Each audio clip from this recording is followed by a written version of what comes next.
जय जिनेन्द्र।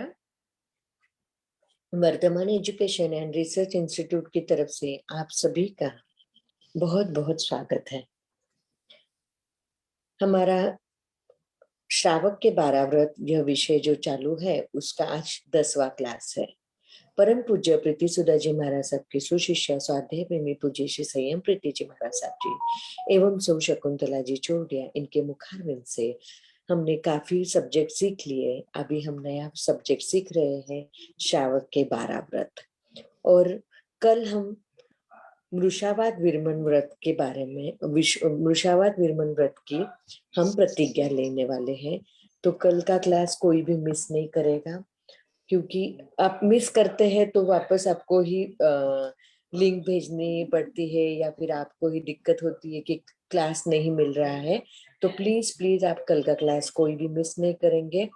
आज पूरा महाराज साहब जी से आप समझा के लेंगे कि उसकी प्रक्रिया कैसी है, क्या है, और उसके बाद कल आप बराबर 9 बजे ज्वाइन होंगे तो वो मृषावाद विरमन व्रत के बारे में बताएंगे और उसकी हम प्रतिज्ञा लेंगे। ऐसे ही हम जो नए कोर्स चालू करने जा रहे हैं उसके बारे में हम कहना चाहते हैं। हम 15 अगस्त से प्राकृत का एक क्रैश कोर्स हम चालू कर रहे हैं। प्राकृत हम सिखाएंगे, उसमें बेसिक पूरा वो 15 डेज का ही क्लास रहेगा। उसमें आप बेसिक प्राकृत सीखेंगे। 25 बोल का थोकड़ा ये भी सिखाया जाएगा। वो भी आप इसमें से सभी क्लास आप अटेंड कर सकते हैं या फिर आपको चॉइस भी है, आपको जो क्लास करना है वो कर सकते हैं। 25 बोल का थोकड़ा ये भी हम 15 डेज में पूरा खत्म करेंगे। लास्ट में उसकी एग्जाम रहेगी। वैसे ही इंग्लिश स्पीकिंग कोर्स जो आप अभी इस समय में बहुत जरूरी है। कोई किसी को भी इंग्लिश आना ही चाहिए, बेसिक इंग्लिश तो आना ही चाहिए। तो वो भी कोर्स हम Vardhaman education and research institute के अंदर हम चालू कर रहे हैं। 15 अगस्त से हम चालू करेंगे। आज हम आपको गूगल फॉर्म और इसकी सब जानकारी का पैम्पलेट हम ग्रुप पे डालेंगे। आप सभी से रिक्वेस्ट है कि आप ज्यादा से ज्यादा लोगों तक हमारा ये गूगल फॉर्म और हमारा जी इंफॉर्मेशन है तीनों क्लासेस की, वो आप ज्यादा से ज्यादा लोगों तक पहुंचाएंगे। सभी जैन ग्रुप में आप डालेंगे तो आप धर्म दलाली कर पाएंगे। तो ऐसे हमारे तीनों कोर्स 15 अगस्त से चालू होंगे। और बीच में हम जो 24 तारीख से 30 तारीख हमारा प्रदूषण का टाइम है, तब हम छुट्टी देंगे और बाद में वापस हम चालू करेंगे। वह हमने सब सोच रखा है। आपको बीच में प्रदूषण में हम कोई भी डिस्टर्ब नहीं करेंगे। उसके पहले हम 5-6 दिन क्लास लेंगे और उसके बाद हम रहा हुआ क्लास कंटिन्यू करेंगे। तो सभी से रिक्वेस्ट है कि आप सच में बहुत ही अच्छे से सिखाने वाले सभी प्रोफेसर है। हमारे महेश भैया प्राकृत सिखाते हैं, चंदा मैम या नीतल मैम दोनों में से एक जन हमें 25 बोल का थोकड़ा सिखाएंगे। और श्वेता जैन बोल के हैं, वो बहुत अच्छे इंग्लिश सिखाने वाले हमारे टीचर हैं। तो ऐसे तीनों क्लासेस आप ज्वाइन कर सकते हैं। आपको जिसमें इंटरेस्ट है वो आप ज्वाइन कर सकते हैं। अभी हम सीखेंगे श्रावक के 12 व्रत। सभी को सॉरी कि मैंने 2 मिनट लिए, क्योंकि ये इंफॉर्मेशन देना भी जरूरी था। और संयम प्रीति जी महाराज साहब जी एक साथ मथिन बंदा में भाव पूर्वक मथिन बंदा में श्रद्धा पूर्वक मथिन। बोलिए शांतिनाथ भगवान की जय, आचार्य भगवंत की जय। नमो अरिहंताणम, नमो सिद्धाणम, नमो आयर्याणम, नमो वज्रायाणम, नमो लोये सवसाहोणम। एसो पंचनमुक्कारो सव पावपणासनो, मंगलाणं च सव्येतिं परमं हवये मंगलम्, परमं हवये मंगलम्। गुरु दीपक गुरु चांदनो, गुरु बिन घोर अंधार। आनंद गुरु नहीं बिसरू, गुरु मुझ प्राण आधार। सतपति गुरु नहीं विसरूं, गुरु मुझ प्राण आधार, गुरु माता नहीं विसरूं, गुरु मुझ प्राण आधार। त्रिविंदर स्वामी महाराज आपकी आज्ञा, भगवान आपकी आज्ञा, गुरु गुरुजी जी महाराज आपकी आज्ञा। 12 व्रतों के बारे में चर्चा करने की आज्ञा चाहते हैं। परम आदरणीय, परम वंदनीय, परम पूजनीय 2400 तीर्थंकर भगवान, पंच परमेष्ठी भगवान तथा ज्ञानी, ध्यानी, त्यागी, तपस्वी समस्त ऊर्जा महापुरुषों के चरणों में भावपूर्वक वंदन। आराध्य गुरुदेव पूज्य श्री आचार्य भगवान, तपसी जी महाराज साहब, पूज्य श्री माता जी महाराज साहब आदि उपकारी चरणों में भावपूर्वक वंदन। संस्कार भारती वाणी भूषण पूज्य श्री प्रीति सुधा जी महाराज साहब के चरणों में भावपूर्वक वंदन। पूज्य श्री अरुण प्रभा जी महाराज साहब के चरणों में भावपूर्वक वंदन। यहाँ उपस्थित सभी धर्म प्रेमी, श्रद्धावान, जिज्ञासु भाइयों तथा सुशील बहनों, हमने कल कैसा बोलना चाहिए इन बात पर चर्चा की थी कि वाणी का उपयोग कैसे किया जाता है, वाणी कैसी होनी चाहिए, उसके बारे में विधायक बातें हमने देखी कि हमारी वाणी सत्य होनी चाहिए, मधुर होनी चाहिए, स्तोकम पद्धति से होनी चाहिए, गर्भ रहित होनी चाहिए। सभी ऐसी जो जो पॉजिटिव बातें थी वो सब हमने कल देखी थी। अब आज हम देख रहे हैं कि हम झूठ कैसे बोलते हैं, कहाँ कहाँ हमें झूठ का दोष कहाँ कहाँ पर लगता है, झूठ कहाँ कहाँ हमसे हमारे द्वारा बोला जाता है। वास्तव में देखा जाता है तो सत्य की महिमा गाते हुए आचारांग सूत्र में कहा है कि सत्य मतलब सत्य क्या है। आचारांग सूत्र में कहा गया है 3रे अध्याय में कि सत्यस्य आनाय से उवर्थिये मेहावी मारम तारई तरई, यानी सत्य की आज्ञा में रहने वाला, सत्यस्य आनाय यानी सत्य की आज्ञा में रहने वाला, से उवर्ठे यानी जो सत्य की आज्ञा में उपस्थित होता है, सत्य के व्रत को ग्रहण कर लेता है और सत्य की साधना करने में जो उपस्थित तैयार हो जाता है, वह मेधावी यानी मेधावी व्यक्ति मारम तरई यानी जन्म मरण के चक्कर से मुक्त हो जाता है, जन्म मरण के चक्कर को पार कर देता है। इतनी ज्यादा ताकत सत्य में होती है। सत्य साधक के अंतःकरण को पवित्र करता है। साधक का जो अंतःकरण होता है, सत्य बात अगर अंदर में रही तो उसका अंतःकरण पवित्र हो जाता है। तो अंतःकरण अगर पवित्र रहा तो मुख से शब्द निकलने वाले भी शुभ और सत्य ही निकलते हैं। तो इस प्रकार सत्य की आराधना जो हमें करनी होती है, वो सत्य की आराधना अहिंसा के बिना नहीं हो सकती। अहिंसा के बिना सत्य नहीं साधा जाता और सत्य के बिना अहिंसा नहीं साधी जाती।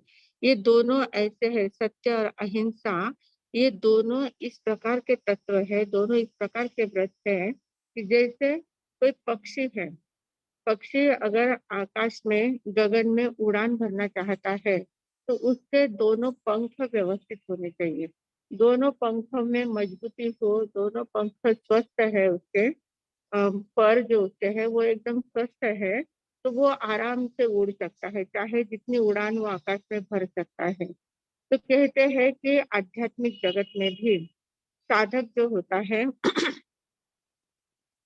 साधक के आध्यात्मिक जीवन के आकाश में अगर साधक को उड़ान भरनी है, आध्यात्मिक जीवन के आकाश में अगर साधक को उड़ान भरनी है, तो उसके पास सत्य और अहिंसा ये दोनों पंख होने बहुत जरूरी होते हैं। अगर ये दोनों पंख मजबूती से उसके पास साथ में है तो वो आराम से कितनी उड़ान भर सकता है, उड़ान भरते भरते मोक्ष मंजिल तक को प्राप्त कर सकता है। इतनी ताकत इन तत्वों में, इन व्रतों में होती है। तो ये जो सत्य है, ये सत्य तत्व जो अहिंसा व्रत है, सत्य व्रत है, ये जो व्रत बताए गए हैं, इन व्रतों को धारण करने वाले 2 प्रकार के लोग हैं। हमने पहले दिन ही देखा था, एक होते हैं सर्व विरति और दूसरे होते हैं देश विरति। तो सर्व विरति जो होते हैं वे पूर्णतः त्याग करते हैं, पूर्णतः सत्य का पूर्णतः स्वीकार करते हैं, असत्य का पूर्णतः त्याग करते हैं।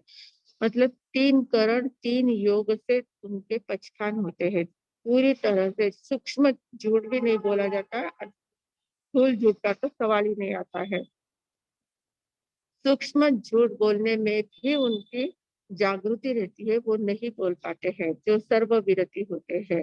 तो सर्वविरति जो लोग होते हैं वे सत्य की आराधना पूर्णतः जागृति से परिपूर्ण रूप से करते हैं। पर जो देशव्रती श्रावक होते हैं, देशव्रती श्रावक उतनी पूर्णता से नहीं कर पाते हैं,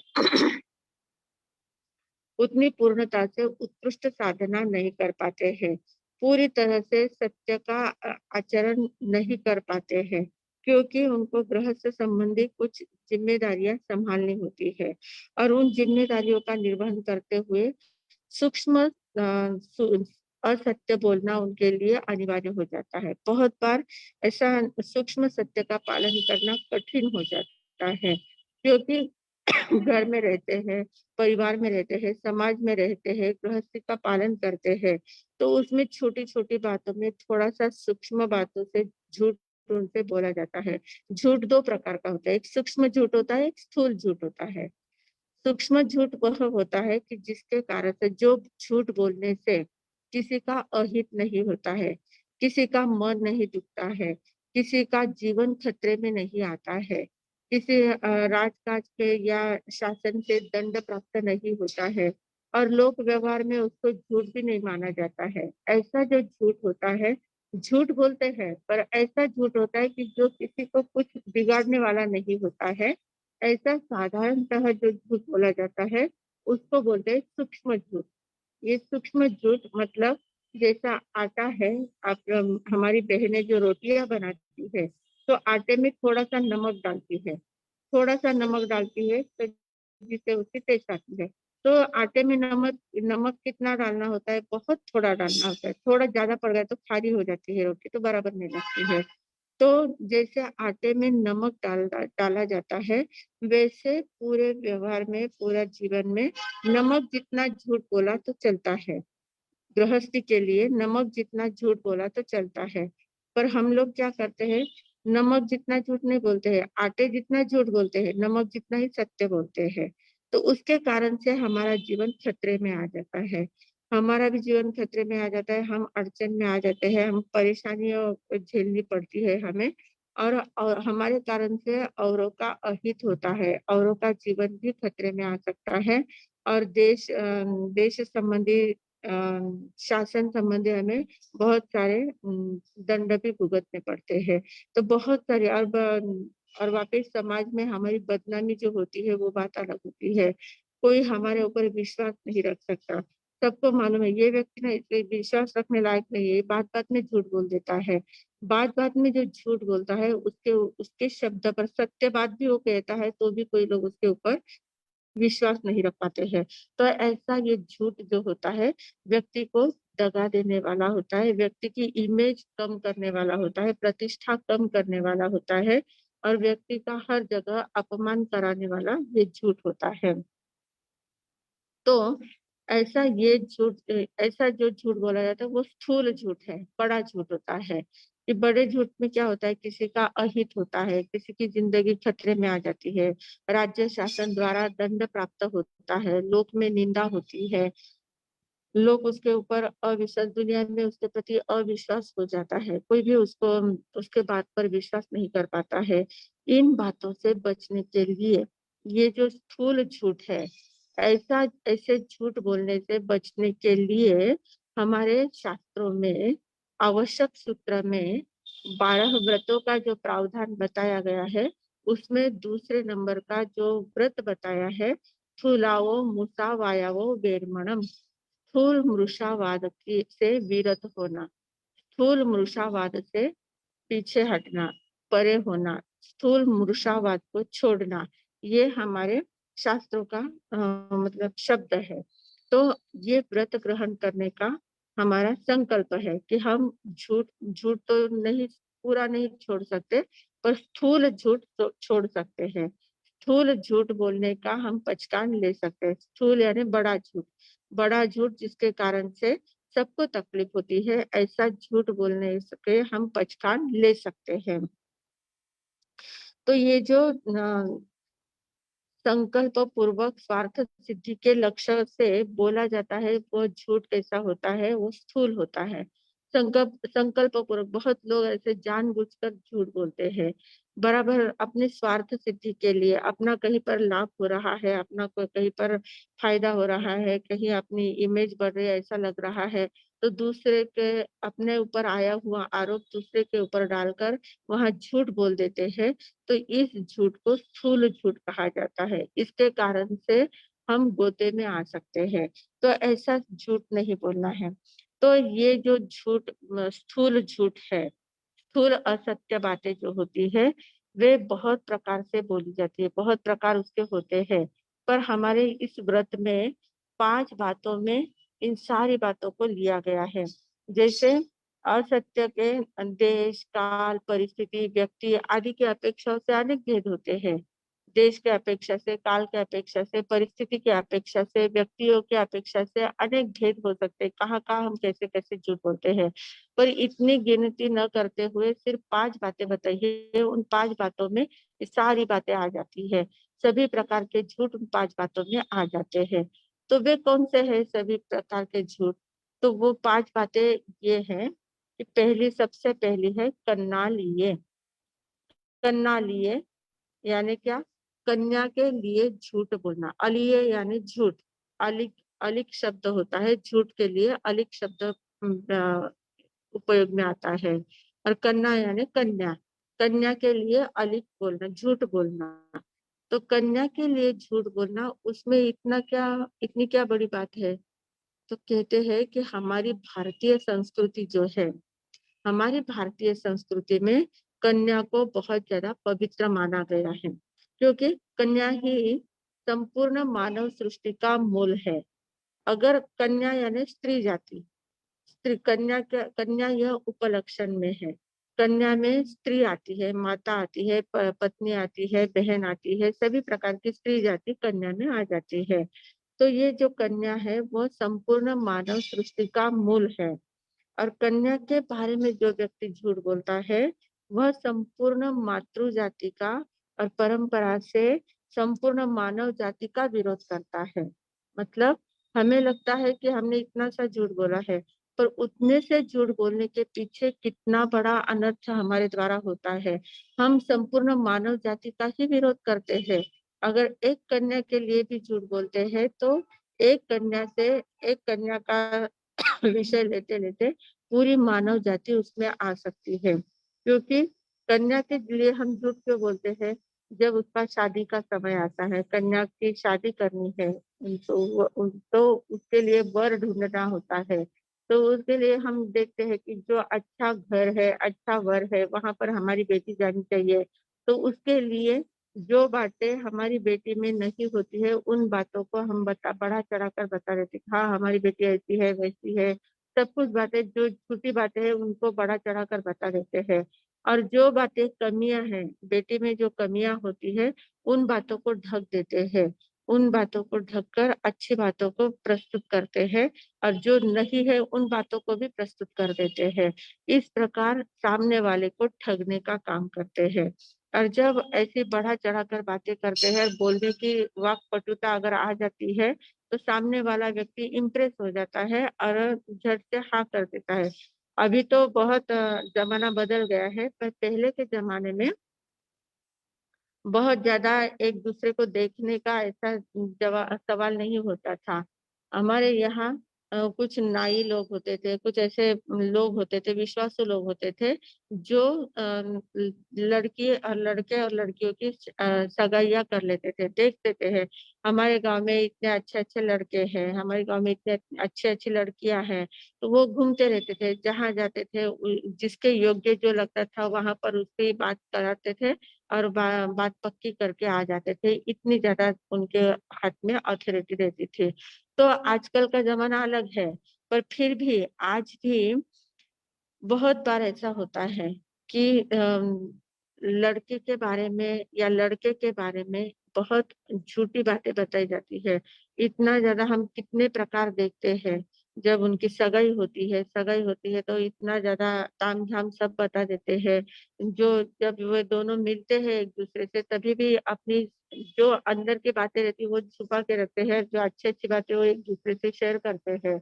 और फिर धीरे धीरे एक एक बात उनकी ध्यान में आने लग जाती है कि अरे इसका तो अलग जगह पर अफेयर था, इसका अलग जगह पर इसके इसके इतने दोस्त है, उसके इतने दोस्त है, इसकी इतने फ्रेंडशिप है। इस प्रकार से इसका ध्यान उधर है, उसका ध्यान उधर है, ये बातें फिर बाद में ध्यान में आने लग जाती है। तो ये सारी बातें क्या हो जाती है, ये कन्या के लिए बोला गया झूठ, कन्या लिए, यानी ऐसे झूठ के कारण से ऐसे झूठ बोलने की जो प्रवृत्ति होती है, इसके कारण से समाज में कई प्रकार के अनर्थ पनपते हैं, बहुत प्रकार के अनर्थ जन्म लेते हैं। और कितनी कन्याएं जब शादी होके जाती है और 1 महीने के अंदर 8 दिन के अंदर वापस घर लौट आते, पियर में लौट के आ जाती है, उनका वहां पर मन नहीं लगता या वो वहां पर टिक नहीं पाती है।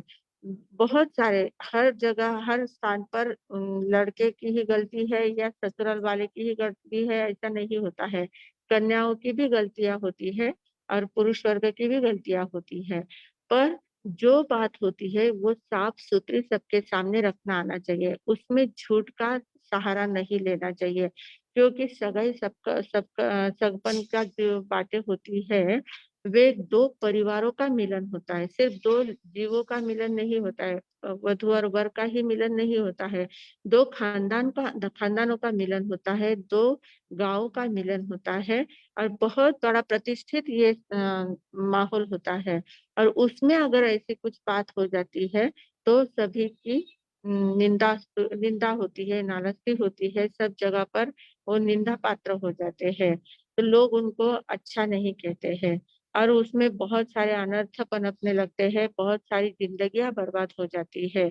बहुत बार तो लड़के लड़कियां आत्महत्या तक करने को प्रवृत्त हो जाते हैं।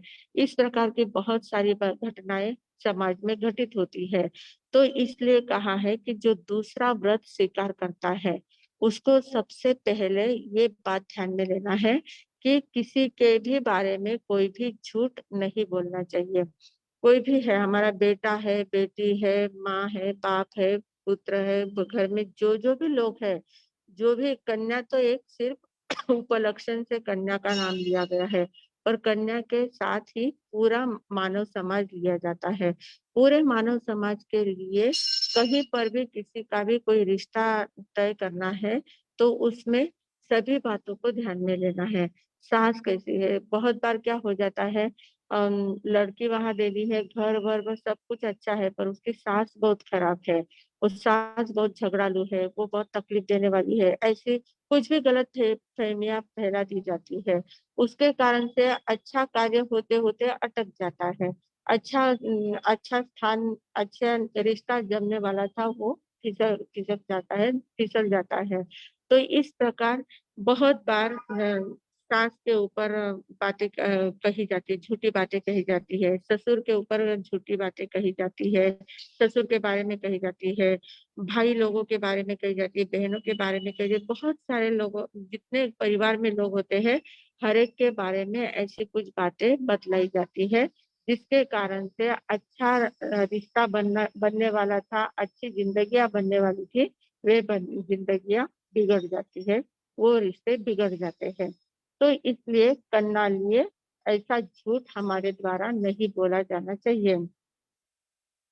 तो कन्या लिए में सभी बातें वापिस एक बार ध्यान में लेना है, कन्या लिए यानी सिर्फ कन्या के लिए नहीं है, बालक है, युवा है, प्रौढ़ है, वृद्ध है, स्त्री है, पुरुष है, सभी लोगों के बारे में, किसी के भी बारे में किसी को भी किसी प्रकार का झूठ नहीं कहना चाहिए। जिसमें जो गुण है वो गुण कहते आना चाहिए, उदार मन से गुणों का वर्णन करना आना चाहिए। और जो दुर्गुण है उनको हमें कहने की जरूरत नहीं है, जो सामने दिख रहा है वो दिखेगा ही। तो हम दुर्गुणों का भी बखान करके उन लोगों का अपमान नहीं करना चाहिए, उन लोगों को अपमानित करके उनका हमें नुकसान नहीं करना है। हमें सिर्फ सद्गुण अगर दिख रहे हैं तो सद्गुणों को, सत्य सद्गुण जो है, सही में उनके अंदर सद्गुण है तो उन सद्गुणों का बखान हम करने में नहीं चुके, पर दुर्गुणों के बारे में हम मौन रहे तो अच्छा रहता है। तो इस प्रकार हमें करना लिए में इस प्रकार झूठ बातों का प्रचार प्रसार नहीं करना है, व्यक्ति के बारे में झूठ प्रचार प्रसार नहीं करना है। फिर है दूसरा गोवा लिए। गोवा लिए का अर्थ क्या होता है? गोवा लिए यानी गो यानी गाय, गाय के लिए अलिये यानी अलिक, झूठ बोलना। अब गाय ये भी एक प्रतीक माना गया है। गाय को भारतवर्ष में गाय को बहुत ज्यादा महत्व दिया जाता है, माता कहा जाता है, गो माता कहा जाता है। बाकी किसी भी पशु को माता नहीं कहा जाता है, भैंस माता कहीं नहीं कहा जाता है, हाथीनी माता कहीं नहीं कहा जाता है, सिर्फ गाय को माता कहा जाता है, गो माता कहा जाता है। मतलब गाय ये बहुत ज्यादा महत्वपूर्ण भारतीय संस्कृति को बढ़ावा देने वाला पशु, पशु कह नहीं सकते उसको, वो गो माता ही कहते हैं उसको। ऐसा ऐसा ये प्राणी है कि जिसके कारण से मतलब भारतीय संस्कृति की रीढ़ की हड्डी गाय है, ऐसा कहे तो भी चलेगा। भारतीय संस्कृति पूरी गाय के संस्कृति के ऊपर जी रही है। गाय में इतनी ज्यादा ताकत होती है, गाय जिसके घर में होती है उसके घर में किसी बात की, किसी प्रकार की कोई कमी नहीं होती है। बहुत से अनर्थ उसके घर से टल जाते हैं। ये बहुत बड़ा लंबा चौड़ा विषय है, पर गाय के संबंधित झूठ बोलने की आदत बहुत लोगों को होती है। अब गाय के संबंधी झूठ बोलना मतलब क्या है कि कोई लोग गाय को बेचने जाते हैं या खरीदने जाते हैं, तो वहां वो अगर कम दूध देने वाली है तो बता देते कि ये बहुत ज्यादा दूध देती है, इतनी अच्छी है, इतनी स्वस्थ है, ऐसे ऐसे ऐसे उसके बारे में झूठ बोलते हैं, और वो जो व्यक्ति ले जाता है वो फंस जाता है। फिर बीमारी है अगर गाय को किसी बात की, तो उस बीमारी को ढका जाता है और उसका व्यवहार किया जाता है। इस प्रकार अनेक प्रकार से झूठ बोला जाता है। तो गाय यहाँ उपलक्षण में दिया गया है। गाय के साथ सभी प्रकार के पशु पक्षी लेना है। जितना भी तिर्यंच गति के जितने भी लोग हैं, उन सभी के बारे में झूठ बोलना ये गोवालिये में आता है। हाथी, घोड़ा, बैल, बकरी, ऊंट, जो भी तोता, मैना, कबूतर, मोर आदि जितने भी प्राणी हैं, उन सभी के प्राणियों के बारे में झूठ बोलना ये भी एक बहुत बड़ा असत्य का कारण है। क्योंकि इनके बारे में झूठ बोलते हैं, पशुओं के बारे में अगर हम झूठ बोलते हैं और उनका क्रय विक्रय करते हैं झूठ बोल के, तो लोग क्या करते हैं झूठ बोल के, बहुत सारे आजकल तो बहुत होता है ऐसा, बाजार में जो किसान लोग होते हैं उनसे गाय बैल वगैरह का पालन नहीं हो पाता है, उनके पास कुछ अड़चन आ जाती है उनको, तो वो बाजार में ले जाते हैं बेचने के लिए। और बाजार में ऐसे ऐसे लोग होते हैं खड़े कि जो कहते हैं कि हम किसान है, हमको इतने गाय की आवश्यकता है, हमारे खेती में इतनी बड़ी खेती है, हम तो एकदम किसान का ही पूरा ड्रेस वेश पहनकर वो आते हैं और बहुत सारी गायों को इकट्ठा खरीदी करते हैं, बैलों को खरीदी करते हैं, और शाम के समय फिर वो ट्रक भरते हैं और पूरे कत्तल खानों में ले जाते हैं। तो खरीदते समय हम किसान है, हम इनका पालन करेंगे, हमें बहुत आवश्यकता है, इस प्रकार का झूठ बोल के उनको खरीदी करते हैं और खरीदी करके उनको कत्तल खाने में भेज देते हैं, मतलब उनकी हत्या करवा लेते हैं वहां पर। तो ये कितना बड़ा झूठ होता है। तो इसमें हमें भी दोष लगता है, बेचने वाले को भी दोष लगता है, लेने वाले को तो दोष लगता ही है, मतलब असत्य का भी दोष लगता है, हिंसा का भी इतना बड़ा दोष लगता है। तो ये बहुत बड़ा व्यापार व्यवहार आजकल चलता है। इसीलिए तो गोरक्षण केंद्र बनाए जाते हैं कि जहाँ जहाँ ऐसे बेकायदेशीर अल अल इनलीगल जो जानवरों को खरीदी किया जाता है और उनको ऐसे ले जाते हैं ट्रकों में भर भर के, ठूस ठूस कर भर भर के लेके जाते हैं। तो बहुत सारे गो रक्षक लोग जो होते हैं वो उन ट्रकों को आधी आधी रात को पकड़ते हैं, उनका बराबर ससे मेरा करते हैं, उनके पीछे पीछे भागते जाते, बराबर उनको ध्यान रखते हैं और उनको ऐसे पुलिस स्टेशन आसपास में हो वहां पर उसको बराबर अटका लेते हैं और फिर पुलिस केस वहां करते हैं, ऐसे जानवरों को छुड़ा के लाते हैं, फिर गोरक्षण केंद्रों में उनको छोड़ते हैं, मतलब उनकी जान बचाने का प्रयास करते हैं। ऐसा भी लोग बहुत करते हैं। तो ये बात तो अच्छी है, पर जो बेचने का काम करता है, जो ऐसे खरीदी करने का काम करता है, वो सारा गोवालिये में आ जाता है। ऐसा झूठ बोलना, और बहुत बार क्या होता है, ऐसे जो लोग होते हैं, कसाई लोग जो होते हैं, वो कसाई लोग किसानों का वेश करके बाजार से खरीदी करते हैं और वो लोग आपके पास आते हैं, बहुत सारे व्यापारी लोगों के साथ उनके संबंध होते हैं और वो लोग क्या करते हैं, उनको कहते हैं कि मुझे आज कुछ जानवर खरीदी करने हैं, मेरे मुझे कुछ पैसों की आवश्यकता है। तो आपसे वो पैसे लेके जाते हैं।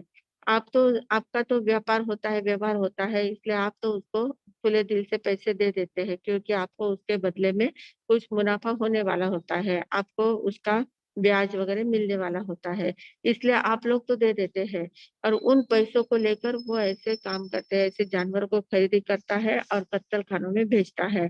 तो इनडायरेक्टली हम उनके काम में सपोर्ट करते हैं। तो हम जहाँ पैसों का व्यवहार कर रहे हैं, वहाँ किसको पैसे दे रहे हैं, वो आगे जाकर उसका कौन-सा व्यापार है, वो क्या करने वाला है, तो उसमें मुझे शेयर होल्डर नहीं बनना है। ऐसे पाप कार्य में मुझे शेयर होल्डर नहीं बनना है। मैं तो अपना सत्य के मार्ग पर चलने वाला हूँ, मुझे ऐसे झूठे मार्ग पर नहीं चलना है। इस प्रकार का संकल्प करके ऐसे लोगों से भी दूर रहना है, ऐसे व्यवहार से बचना है। ऐसा व्यवहार जहाँ होता है, उस व्यवहार से हमें बचने का प्रयास करना है। तो ये ग्वालियर में ये सारी बातें, छोटी-छोटी सभी बातें उसमें आ जाती है। तो ऐसा ये ग्वालियर इसमें ऐसे-ऐसे प्रकार से झूठ बोला जाता है, सभी पशु-पक्षियों के बारे में झूठ बोलना, वो ग्वालियर में आता है। फिर तीसरा है भोमालिय। भोमालिय यानी क्या?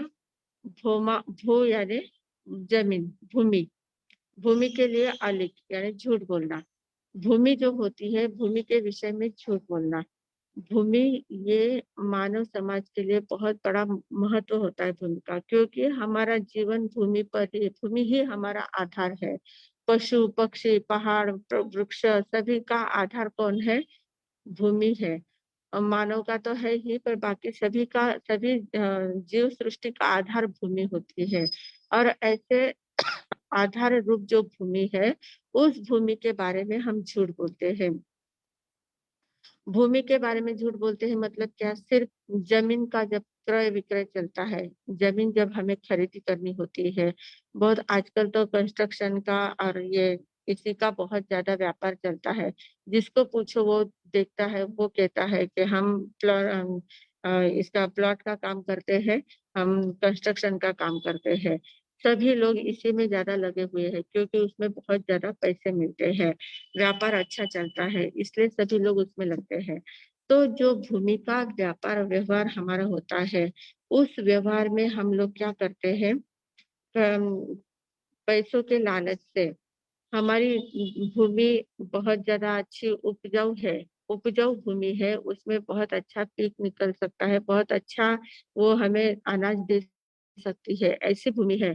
पर वो उस भूमि के अगर हमें कोई कंस्ट्रक्शन करने के लिए अगर ज़्यादा पैसे मिलते हैं, तो हम लोग क्या करते हैं, कहते हैं कि नहीं ये तो एकदम बंजर भूमि है, इसमें कोई उपजाऊपना नहीं है, इसमें कोई फलता-फूलता नहीं है, ये तो कंस्ट्रक्शन के ही काम की है। इस प्रकार से कहकर झूठ बोलकर उस ज़मीन को बेच देते हैं और उससे इतने ज़्यादा पैसे हम इकट्ठा कर लेते हैं, पैसे कमा लेते हैं। वो पैसे तो यहाँ से वहाँ चले जाएँगे पर उसके बारे में आप जो झूठ बोले हैं, उस झूठ के कारण से कितने ज़्यादा कर्मबंध हमारे हो जाते हैं। ऐसे सिर्फ़ भूमा लिए कहा है, सिर्फ़ भूमि के लिए, सिर्फ़ प्लॉट के लिए ही नहीं है। भूमि में जो भी भूमि के साथ-साथ ही कुआँ है, बावड़ी है, पर्वत है, मकान है, दुकान है जितने-जितने भूमि पर जितने जो-जो भी बातें होती है, उन सभी का हम क्रय-विक्रय करते हैं। भूमि के ऊपर रहे हुए इन सभी चीज़ों का तो करते ही हैं, पर भूमि के अंदर रहने वाली जो चीज़ें हैं, मिनरल्स जो होते हैं जो चीज़ें धातु जो भूमि के अंदर होते हैं, सोना होता है, चाँदी होती है, अभ्रक होता है, लोहा होता है, हीरे होते हैं, ये जो बातें होती है इनका भी हम व्यवहार करते जाते हैं। तो इनके इसमें भी हम बहुत ज़्यादा झूठ का सहारा लेते हैं। जो भाव चल रहा है उससे कितने ज्यादा प्रमाण में कम ज्यादा करते जाते हैं। जैसे हमारा जहाँ ज्यादा फायदा होता है उस हिसाब से, जहाँ स्वास्थ्य सिद्ध होता है उस हिसाब से वहां झूठ बोलकर और लोगों को ठगने का प्रयास हम करते हैं। तो ये सारी बातें, इसमें क्या हो जाता है, भोमालिए नाम का असत्य का दोष हमें लगता है। और ये दोष बहुत ज्यादा खतरनाक होता है, क्योंकि हम अपनी प्रतिष्ठा बढ़ाने के चक्कर में भी बहुत गलत व्यवहार कर लेते हैं, और उसमें बहुत बार हम गलत व्यवहार करके हम भी उसमें फंस जाते हैं। फिर उसमें हम कोर्ट कचहरियाँ भी कितनी करनी पड़ती है, और वहां भी कितना झूठ का सहारा लेना पड़ता है। बहुत एक बार एक झूठ बोला कि उसके पीछे हमें कितने सारे झूठ का सहारा लेना पड़ता है, और आखिर जाके हमारी हार ही होती है और बेइज्जती होती है, वो बात अलग होती है। तो इस प्रकार भोमा लिए ये झूठ हमारे द्वारा नहीं होना चाहिए। चौथी बात आती है नासा व हारो। नासा व हारे यानी क्या? किसी की धरोहर संबंधी झूठ बोलना। कोई आपके ऊपर विश्वास रख के आपके पास कोई धरोहर रख के जाता है, धरोहर रखता है। धरोहर रखना मतलब अपनी संपत्ति है या अपने कुछ गहने है, कुछ चीज है, जो मौल्यवान चीजें होती है, वो आपके पास रखते हैं और उसके बदले में कुछ पैसे थोड़े दिनों के लिए ले जाते हैं। और फिर जैसे उनके पास पैसे आते हैं तो वापस आपको पैसे ब्याज सहित दे देते हैं, अपनी चीज वो ले जाते हैं। ये धरोहर का व्यापार चलता है। पर इसमें भी लोग बहुत ज्यादा झूठ बोलते हैं। क्या करते हैं, धरोहर अगर किसी ने कुछ चीजें आपके पास रखी है, कुछ गहने आपके पास रखे हैं धरोहर के रूप में, तो आप लोग क्या करते हो, जो उसमें लालच आपको निर्माण हो जाता है, लोभ निर्माण हो जाता है। और लोभ के कारण क्या करते हैं, उनकी जो अच्छी चीजें हैं, एकदम सुंदर चीजें हैं, उन चीजों को बदल देते हैं। असली असली चीजें हैं, अच्छी चीजें हैं, वजनदार है, सभी बातें हैं उसमें, तो उसमें आप कुछ गलत चीजें उसमें डाल देते हैं। वैसे के वैसे नकली चीजें उसमें डाल देते हैं और असली चीजों को छुपा देते हैं। मतलब ऐसा चलता है व्यापार में, ऐसा लोग करते हैं। तो ये करना बहुत बड़ा विश्वासघात है। आपके ऊपर विश्वास रख के उन्होंने धरोहर आपके पास रखी थी। और अब बहुत लोग क्या करते हैं, धरोहर रखते हैं, और अनपढ़ लोग ज्यादातर रखते हैं ऐसे धरोहर। तो वो लोग इसका पढ़ना लिखना वो जानते नहीं है। आप अपने हिसाब से कुछ भी उस पर लिख लेते हैं और उसकी साइन, उसका अंगूठा वहां पर लगा देते हैं। तो उसकी धरोहर आप दबा लेते हैं। धरोहर दबा लेना या बदल के देना, या ज्यादा है तो उसको कम देना, कम है तो उसमें कुछ चेंज करके देना, या वो खराब हो गई, ऐसी हो गई, ऐसा करके उसको पूरा मना कर देना। इस प्रकार से लोगों को लूटना, या उसके जितने पैसे होते हैं, ब्याज के पैसे इतने ज्यादा बढ़ा देना, चक्रवाढ़ ब्याज जिसको कहते हैं, इतने ज्यादा ब्याज के पैसे बढ़ा देना कि वो ब्याज भरते भरते ही अपनी पूरी जिंदगी खत्म कर देता है, पर वो धरोहर वापस ले जा नहीं पाता और आपके ब्याज ही भरता रहता है। इस प्रकार के व्यवहार जब हमारे द्वारा होते हैं तो उसको कहते हैं नासा व हारे। ये तो एक धरोहर के बारे में बात थी। दूसरी बात बहुत ज्यादा महत्वपूर्ण है कि ट्रस्टी, धरोहर किसके पास होती है, ट्रस्ट के पास। ट्रस्टी जो होते हैं, जो ट्रस्टी यानी क्या, जो विश्वसनीय लोग होते हैं, उनको ट्रस्टी कहते हैं। समाज में ऐसे बहुत ज्यादा प्रतिष्ठित लोग होते हैं, ट्रस्टी लोग होते हैं। और सामाजिक कुछ संस्थाएं होती है, कुछ धार्मिक संस्थाएं होती है, सांस्कृतिक संस्थाएं होती है, नैतिक संस्थाएं होती है, सामाजिक संस्थाएं होती है, पत संस्थाएं होती है, अनेक प्रकार की संस्थाएं होती है। वहां पर ट्रस्टी लोग रहते हैं। ट्रस्टी लोगों का एक ग्रुप वहां होता है। तो ट्रस्टी लोग क्या करते हैं, ट्रस्टी का अर्थ ही होता है कि जो विश्वसनीय है, जो जिनका व्यवहार पूरा ट्रांसपेरेंट होता है, जो एकदम पूरा व्यवहार व्यवस्थित रूप से संभालते हैं, उनको ट्रस्टी कहा जाता है। तो ऐसे ट्रस्टियों के सामने, ट्रस्टियों पर विश्वास रखकर लोग अपने पैसे वहां लगाते हैं। सामाजिक संस्थाओं में, धार्मिक संस्थाओं में अपने पैसे वहां दान के रूप में देते हैं, या और भी किसी के रूप में पैसे वहां देते जाते हैं। तो पैसे देते हैं, पर ट्रस्टी लोगों का कर्तव्य क्या होता है, जो पैसे आए हैं वो उसी बात में उसका खर्चा होना चाहिए। जिस संस्था के लिए, जिस क्षेत्र के लिए वो पैसे आए हैं, जिस काम के लिए वो पैसे आए हैं, उसी काम में उन पैसों को लगाना ये ट्रस्टी का काम होता है। और उसका हिसाब-किताब एकदम व्यवस्थित रखना ये ट्रस्टी का काम होता है। पर ट्रस्टी लोग क्या करते हैं, लालच में आ जाते हैं। बहुत बार समाज की संपदा जो होती है, समाज की जो प्रॉपर्टी होती है, उस प्रॉपर्टी को अपनी धरोहर समझकर अपने हिस्से में करने का प्रयास कर लेते हैं, दबा लेते हैं। वो अपने नाम पर कर लेते हैं। उसमें जो इतना घपला कर लेते हैं, इतनी गड़बड़ी कर लेते हैं, हिसाब-किताब में इतना ज़्यादा गड़बड़ी कर देते हैं, बहुत घोटाला कर लेते हैं और कितने पैसे अपने घर के काम के लिए दबा लेते हैं, घर के काम में लगा लेते हैं। ट्रस्ट के लिए पैसे आए थे, समाज के काम के लिए पैसे आए थे, समाज का काम तो किया नहीं, स्थानक भवन का काम किया नहीं या हॉस्पिटल का काम किया नहीं, वो नहीं किया है पर अपना घर का काम उसमें कर लेते हैं, अपने परिवार को समृद्ध बनाने में लग जाते हैं और ऐसे पैसे खाने का काम करते हैं। तो ये बहुत बड़ा नासा व हारे दोष लगता है। इससे इतना बड़ा विश्वासघात का दोष लगता है और ये असत्य बहुत घातक होता है। समाज के लिए भी सभी सभी जगह से आपके लिए घातक सिद्ध हो सकता है। तो ऐसे नासा-वहारे में ये लेन-देन के हिसाब में हमें कभी भी पड़ना नहीं चाहिए। या तो आप ट्रस्टी बनो ही मत, अगर ट्रस्टी बने हैं तो ट्रस्टी जैसा ही व्यवहार करो, ट्रस्टी जैसा ही उसमें व्यवहार हमारा होना चाहिए। बिल्कुल भी उसमें कुछ किसी भी प्रकार की गड़बड़ी नहीं होनी चाहिए।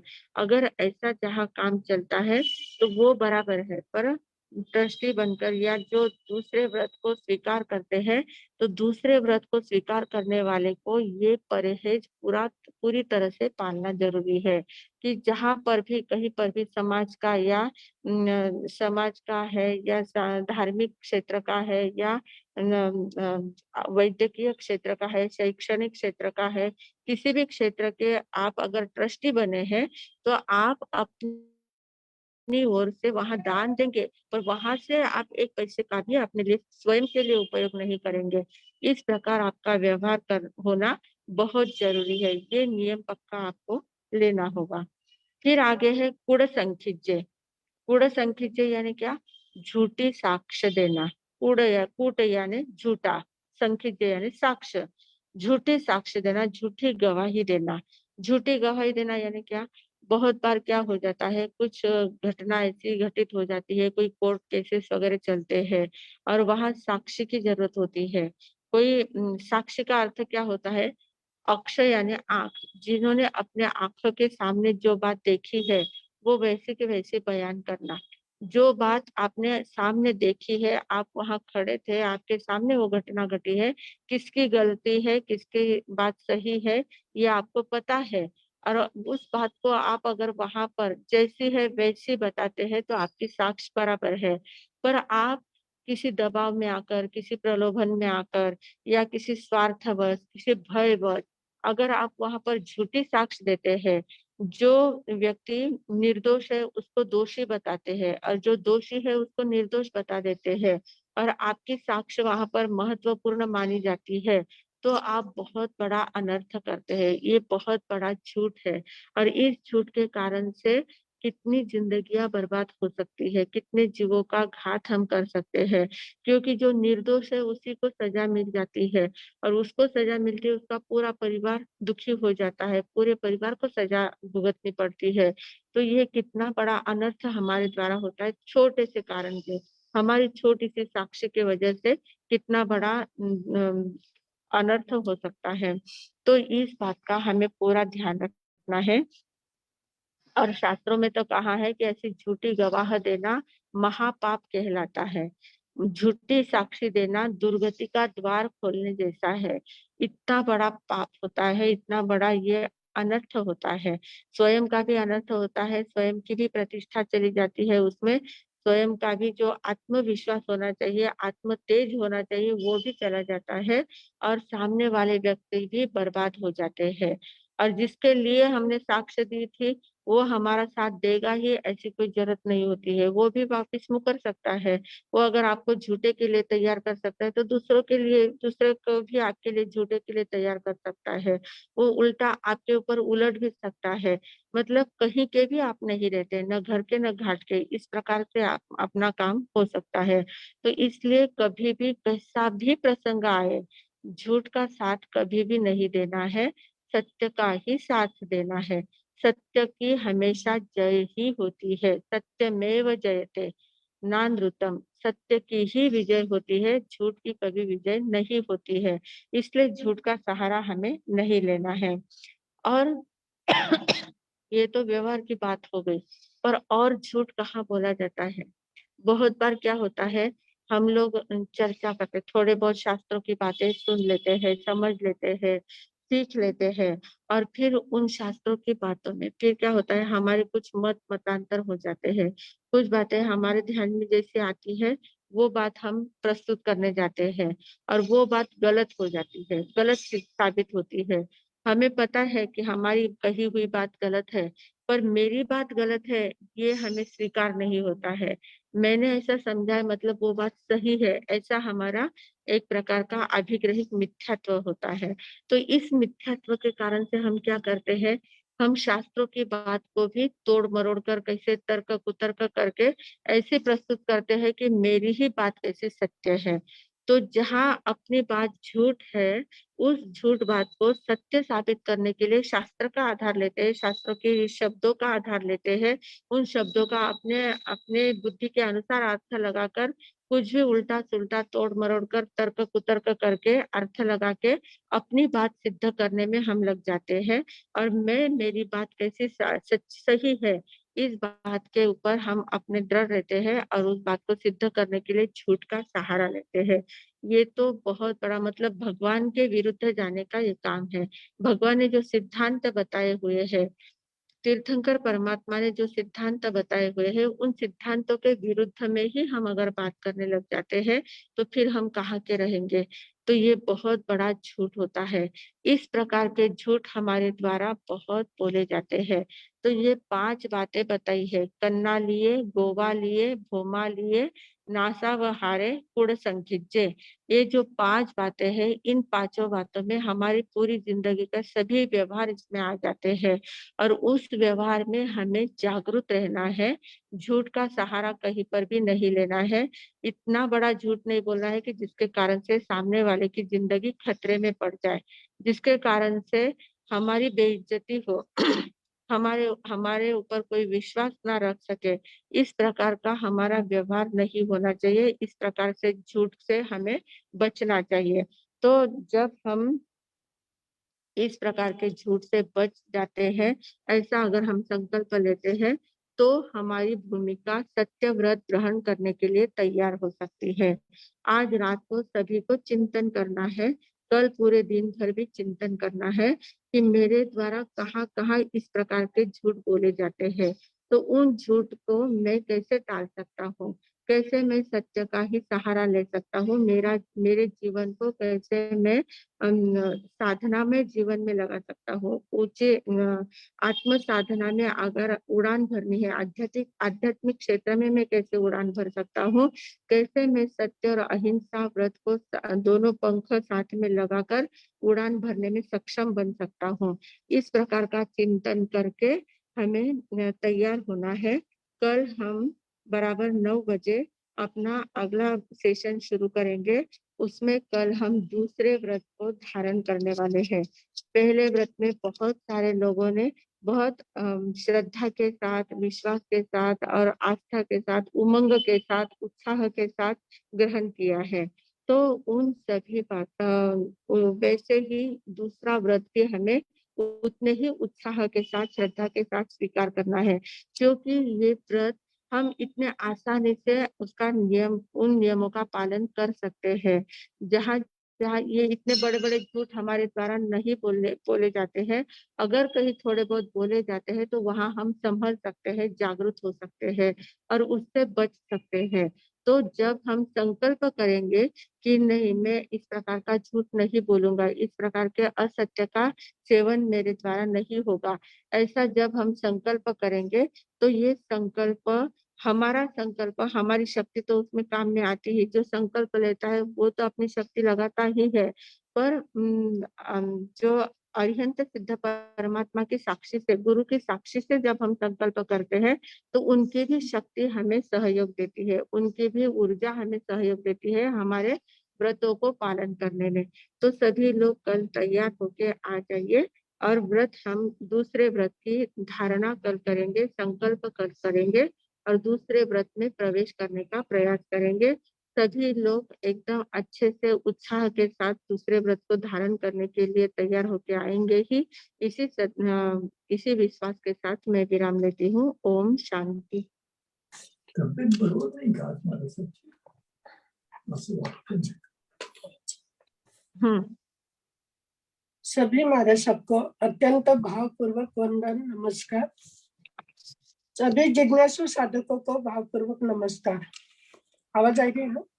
हाँ हाँ। अभी ये जो हम अभी सुन रहे हैं, सीख रहे हैं, ये सारा हमारा प्रतिक्रमण के पाठ है। प्रतिक्रमण के पाठ आज तक हमने कितनी बार बोले हैं, और शब्द और शब्द का अर्थ, जब अर्थ समझता है तब सही अर्थ में हमारी कर्मों की आलोचना होती है। अभी सत्य, आचार्य सूत्र में बताया है कि सत्य के आज्ञा में रहने वाला, यानी सत्य को ग्रहण करने वाला, सत्य व्रत को ग्रहण करने वाला ही जन्म मरण के चक्कर से मुक्त हो सकता है। क्योंकि सत्य के बिना अहिंसा नहीं सध सकती और अहिंसा के बिना सत्य नहीं सध सकता। यानी ये दो ऐसे पंख है आध्यात्मिक जीवन में उड़ाने के लिए, दो पर है ये हमारे, अहिंसा और सत्य। अहिंसा का इतना डिटेल वर्णन हमने सुना और मन में भाव आए कि अरे आज तक कितने प्रकार के दोष हमें लगे हैं, उसका हमने अभी क्या कर लिया, व्रत ग्रहण कर लिया। व्रत ग्रहण करने के कारण कई पापों से हम अभी मुक्त होने का प्रयास कर रहे हैं। उसी प्रकार यह सत्य व्रत है। अभी इसमें बहुत सारी बातें बताई, कन्ना लिए, गोवा लिए, भूमा लिए। हम बोलते हैं कि हमारे द्वारा तो ऐसा कुछ होता नहीं, हम तो ट्रस्टी नहीं है, हम तो जमीन के, अभी लेडीज ऐसा, हम लोग ऐसा विचार करेंगे कि हमारे द्वारा तो कुछ काम होते ही नहीं है, ये तो पुरुष वर्ग कर रहे हैं, या कुछ बातें हमारे द्वारा होती है उनके द्वारा नहीं होती, ऐसा दोनों का चलता है।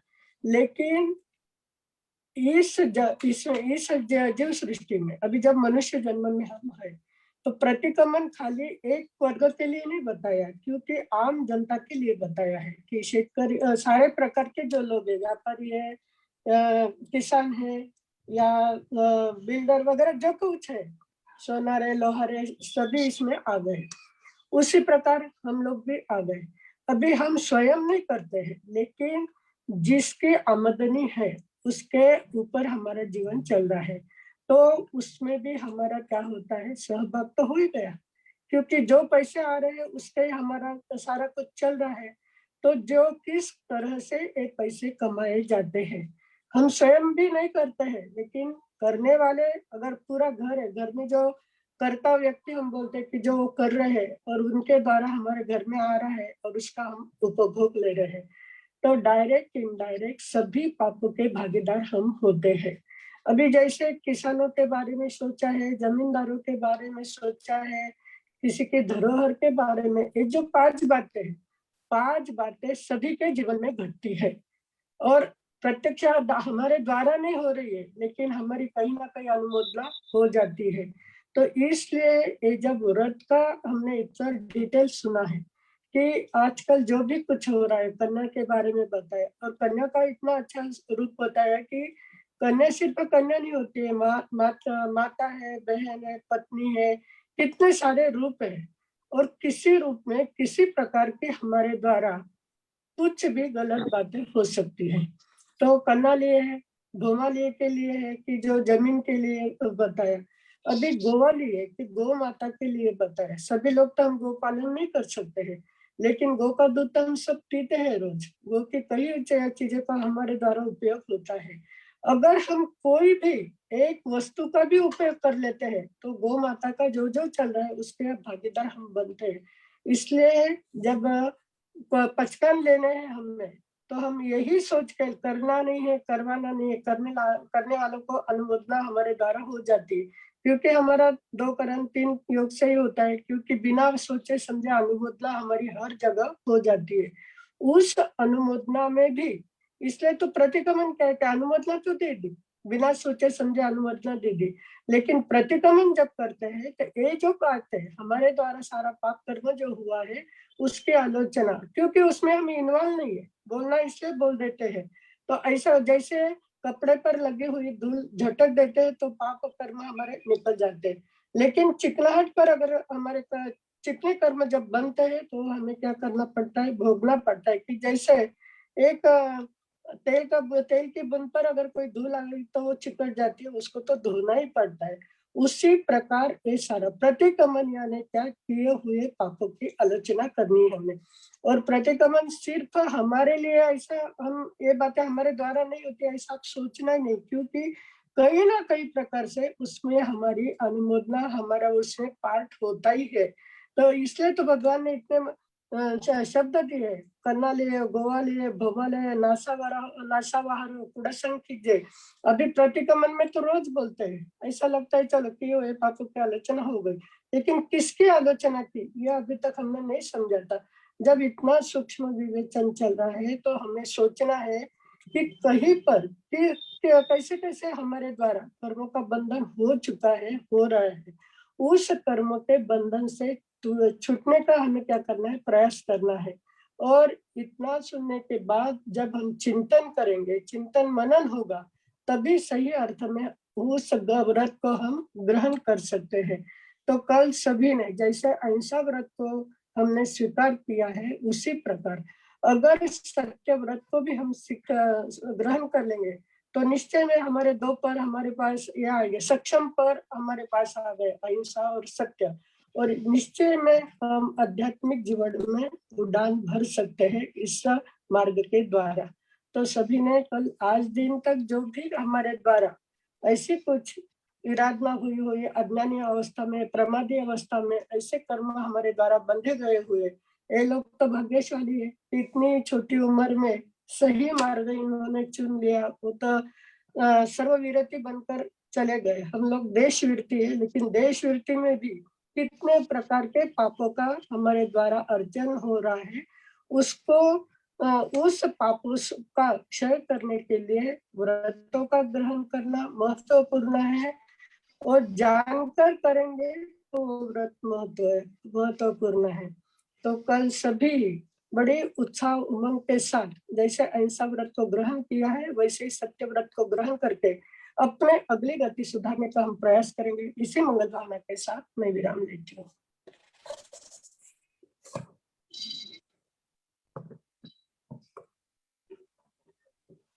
हाँ जी।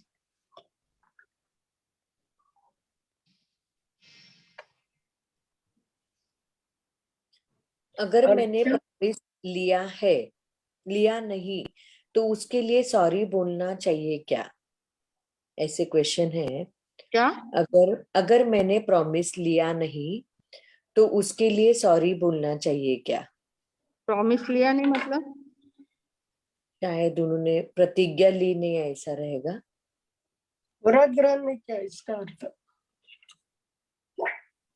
अभी अहिंसा का भी आपने व्रत ग्रहण करवाया शायद नहीं किया है, फिर भी अगर आपको आपसे गलती हुई है तो उसकी सॉरी तो बोलना ही चाहिए, व्रत ग्रहण करे या न करे, पर अगर गलती हुई है तो उसके लिए सॉरी बोलना जरूरी है। सॉरी बोल लेते हैं तो बहुत सारे पापों से हम बच सकते हैं। लेकिन सिर्फ सॉरी बोलने से वो गलतियां वापस नहीं हो इसकी। भोमालिया का थोड़ा विश्लेषण फिर से सुनना है, ऐसे रिक्वेस्ट आई है। हाँ, अब कल अवसर आने पर थोड़ा सा उसका विश्लेषण करेंगे, फिर बताएंगे कि क्या करना है, वो मालिक क्या होता है। अभी तो टाइम बहुत हो चुका है, वापिस इतना नहीं बोल सकते। चलेगा। विजया जी देसरडा आपको अनम्यूट किया है। Thank you. जय जिनेन्द्र। हाँ जी। मैं उनका लड़का बात कर रहा हूँ। वो क्वेश्चन मैंने डाला था कि अगर मैंने कोई प्रतिज्ञा ली नहीं है तो उसके लिए सॉरी बोलने का है क्या?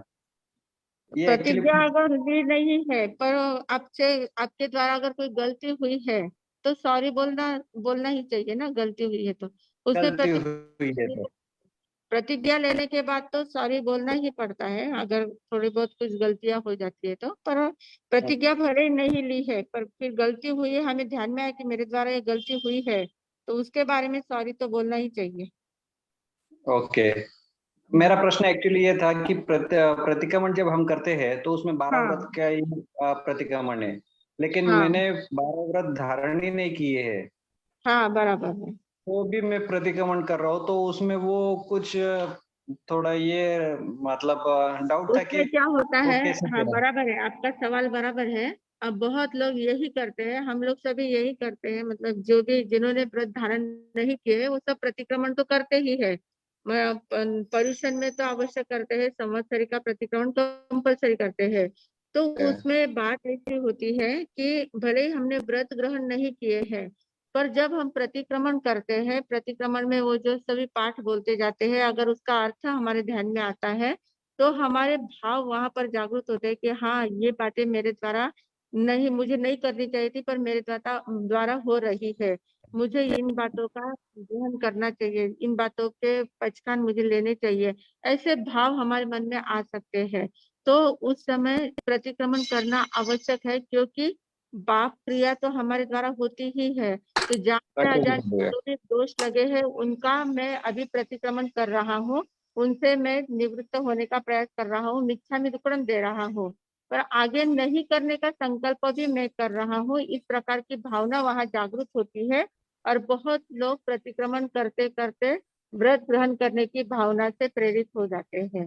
तो इसलिए प्रतिक्रमण किया तो अच्छा ही रहता है, भले ही समझे ना समझे, प्रतिक्रमण व्रत ग्रहण करे ना करे तो भी करना अच्छा ही है। जैसे कुछ दवाइयाँ होती है, उन दवाइयों में क्या कंटेंट्स है वो हमें पता नहीं होता है, पता नहीं है। और फिर भी वो लेने से हमारी बीमारी ठीक हो जाती है ना। तो ऐसे प्रतिक्रमण का भले अर्थ समझ में न आता हो, कुछ बातें ध्यान में नहीं आती है, पर वो परंपरा से जो हमारी चल रही है बात, और उसमें जो बताया जाता है, जो मिच्छामि दुक्कडम दिए जाते हैं, वो मिच्छामि दुक्कडम हम भले ही अजानते भी देते हैं तो भी उसका फायदा तो हमें होता ही है। ओके, हाँ धन्यवाद। हाँ जी। बहुत बहुत बहुत धन्यवाद। कहाँ से बोल है रहे हैं आप? आप? कहाँ से बोल रहे हैं? पुणे से। पूना से बोल रहे हैं। हाँ हाँ, जी, देसरडा। देसरडा। हाँ, हाँ जी। मेरी मम्मी अटेंड करती है रोज, मैं सुनता हूँ थोड़ा बहुत बीच में समझ में अच्छा भी आता है कि मास्टर जी के क्लास में भी जाता हूँ, अच्छा। लेकिन ये बहुत सारे ऐसे क्वेश्चन बीच में आते हैं, लेकिन उसका समाधान मैं बोला इसलिए पूछ रहा। अभी 12 वक्त ही चालू था आपका, हाँ इसलिए जी। पूछ लिया बीच में। हाँ जी। बहुत अच्छा आंसर दिया, लेकिन मतलब ओके, अच्छा सॉल्व हो अच्छा गया लगा, मेरा डाउट। बराबर लगा ना। Thank you. धन्यवाद। धन्यवाद। ज्योति जी लोढ़ा आपको अनम्यूट किया है। बहुत बहुत धन्यवाद देसड़ा जी।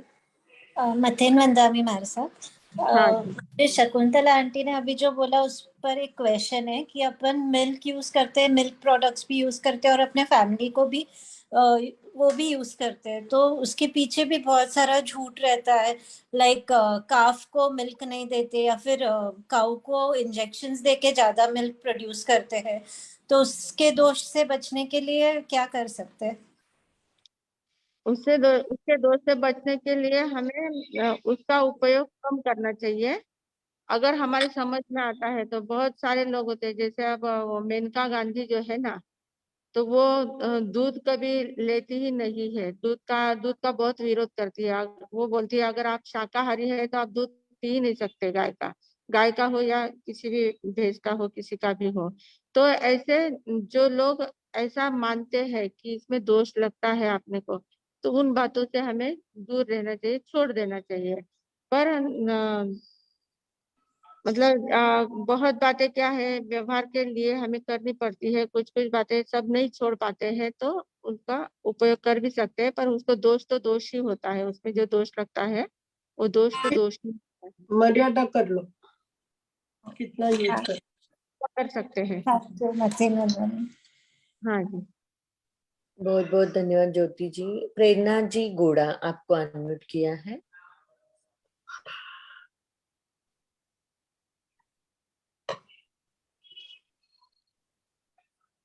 सर हाँ मेरा रिक्वेस्ट है कि मैं अभी 6 दिन के लिए ये दूसरा क्लास कर रही हूँ, ऑनलाइन क्लास। हाँ टाइम दो ना, अभी ये 1 तारीख से 6 तारीख तक हाँ ये दूसरा क्लास ऑनलाइन क्लास ध्यान का चल रहा है, गुरुदेव का। हाँ वो मैंने ज्वाइन किया है, तो ये 6 दिन की रिकॉर्डिंग मिल सकती है क्या रोज की रोज 6 तारीख हाँ तक मिल की? सकती है ना, रिकॉर्डिंग आती है वो यूट्यूब पे आती है और फेसबुक में भी है, आपको अगर चाहिए तो फेसबुक की भी रिकॉर्डिंग मिलती है और यूट्यूब में भी ये सारा 2 दिन के बाद डाउनलोड हो जाता है, 2-3 दिन के बाद। तो ओके, अगर हो सकता है वापिस आपको बता देती हूँ, अगर वो हो गया होगा तो फिर आप उसमें से इसमें डाल जाएगा ग्रुप में। 6 तो आप तारीख तक का चाहिए, 6 तारीख तक के और टाइम आप दो। चैनल को अगर सब्सक्राइब कर लेते हैं, यूट्यूब का जो चैनल है उसको सब्सक्राइब कर लेते हैं तो आपको वो बराबर अपने आप मिलता जाएगा। जी सर, हाँ जी। Thank you sir. हाँ जी। धन्यवाद। हाँ जी दया। वर्षा जी संचित, आपको अनम्यूट किया है। मारा साहेब, हाँ बोलो। मारा साहेब ये 12 वर्ष पहिले पचकान करेला है तो वापस इन्हें पचकान करना पड़ेगा जी? वापस करना पड़ेगा नहीं, पर वापस किए तो रिन्यूएशन हो जाता है।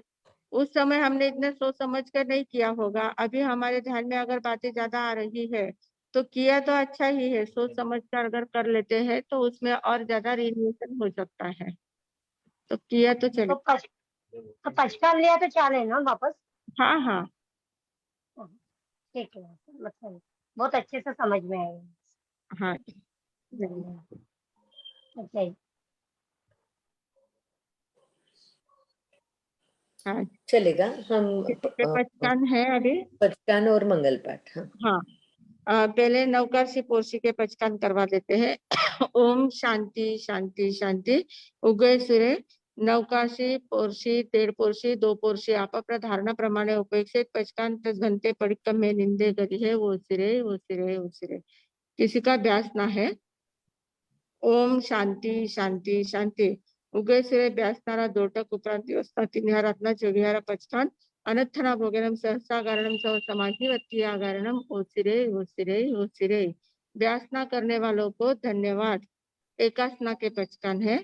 ओम शांति शांति शांति। उगय सूर्य ने एकासनारा एकटक उपरांत दिवसना 3 रातना 24 पचकान अनर्थना भोगनम सहसा गारणम सह समाधि वत्तिया गारणम ओसिरे ओसिरे ओसिरे।